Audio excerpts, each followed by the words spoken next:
Om Sri Mahaperiyava Sharanam.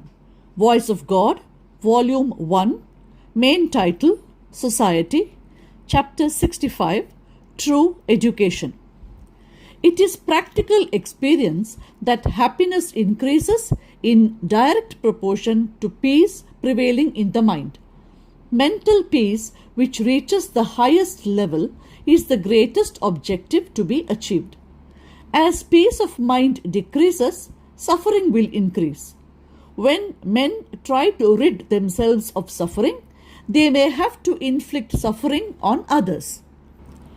Thus, when everyone causes suffering to others under different circumstances, confusion occurs in the society.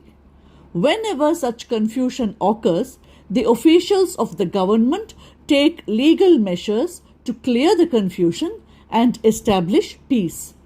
But the real remedy is that people should turn their minds away from the external objects which rob the senses, control it, and be peaceful. Only then they will not be afflicted by suffering. Also, there will be no suffering caused to others because of them. From time immemorial, such a peace, both internal and external, had fructified in our country because of good learning. The first objective of learning in the olden times in Bharat was to achieve mental peace.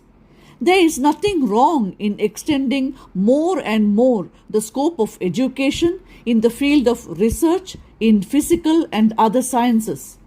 Only if the fruits of such education can be made to help in the ways of dharma, people can attain the high state of peace.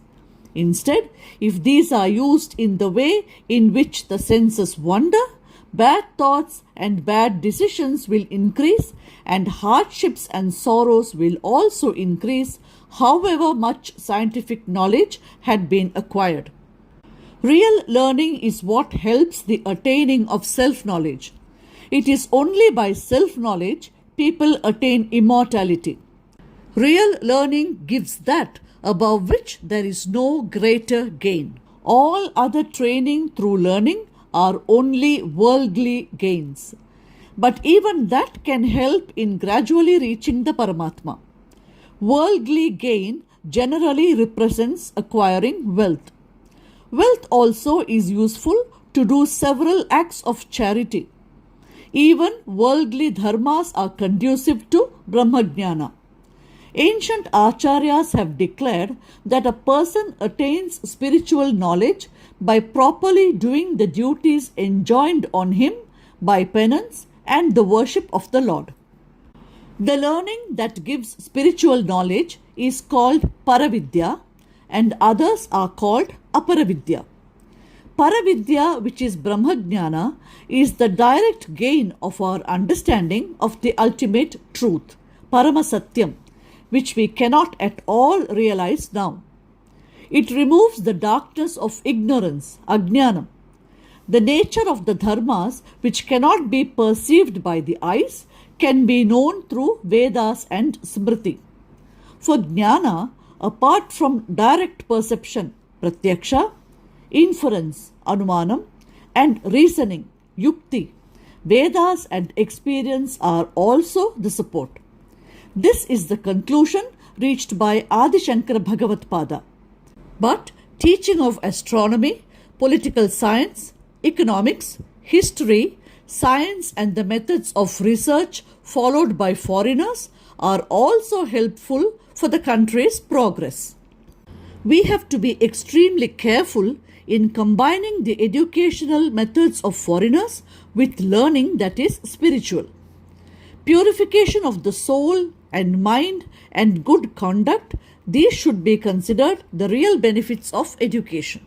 Features of the educational curriculum which give pleasure only to the senses should be removed. If we get attracted by the Westerners' ways of dress, manners, food, talk, etc., and start following them, we will not only slip away from our dharma and culture gradually, but we will cause harm to our Punya Bhumi, that is Bharat.